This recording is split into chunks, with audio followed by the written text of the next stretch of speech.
Nature and the Environment. Unit 1. Antarctica. Antarctica is another name for the South Pole. It is also a continent. A long time ago, the South Pole was close to the equator. That was 500 million years ago. It was once joined to Australia. Then, all the land on Earth started to move. Antarctica moved away from Australia and went south. Dinosaur bones were once found at the South Pole. Do you know why? Dinosaurs lived there millions of years ago. This was before it moved away from the equator. About 98% of this continent is frozen. The rest is made up of rock.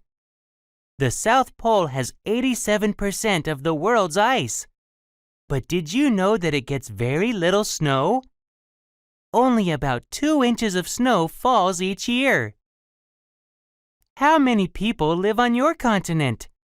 No one lives in the South Pole. Only animals like penguins live there. Scientists and tourists visit there, but they don't stay long. Do you want to visit Antarctica?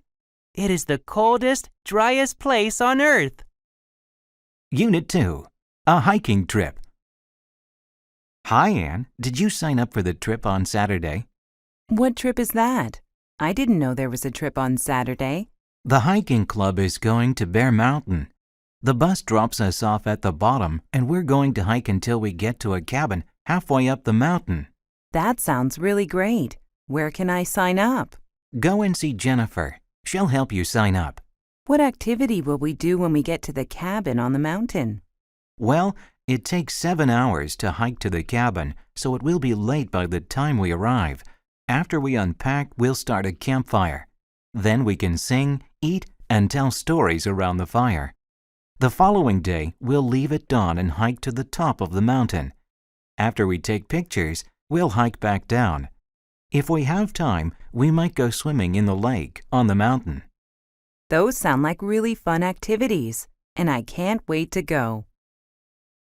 Unit 3. Save the Turtles. Have you heard about the plan to save turtles in Mexico? No, what is the story? Turtles are in danger of becoming extinct around the world. Every year, thousands of turtles lay eggs on the beach.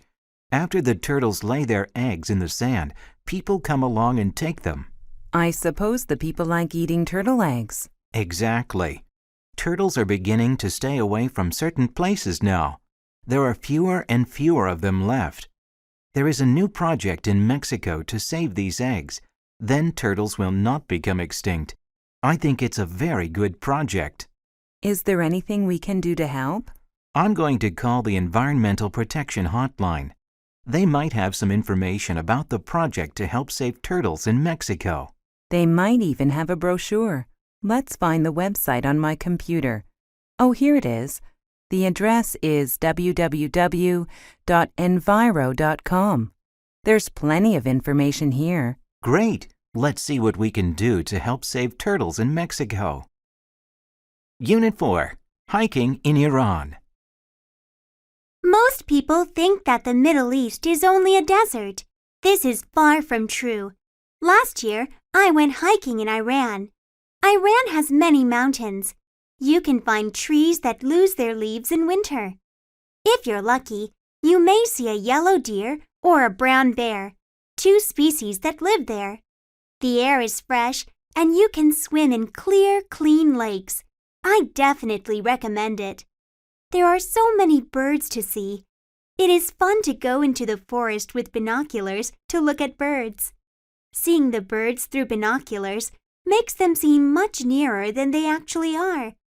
You can write down all of the species that you see. You should learn about their calls first.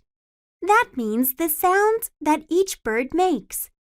Sometimes it's hard to see the birds. However, you can identify them if you happen to hear them.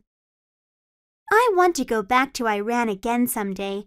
It's so beautiful that I want to see and explore much more of it. Unit 5. Jane Goodall. Jane Goodall went to Africa when she was 26 years old. She went there to research chimpanzees. At that time, no other women scientists worked there alone. At first, Jane studied the chimps from far away. The chimps were afraid of her. They ran away if she came close to them. After some time, the chimps saw that she was not going to hurt them. They let her walk near them. Soon, she was living among them. She wanted to learn more and more about them. Jane did a lot of research on chimps. She discovered many new things about them. She learned that each chimp has its own personality. She saw that they have feelings. Jane discovered that chimps have very close families. Mothers and fathers take good care of baby chimps. An adult female chimp will sometimes adopt an orphan. In 1977, Jane started an institute to help protect animals. She wanted to help animals all around the world. Today, this institute runs programs in over 70 countries.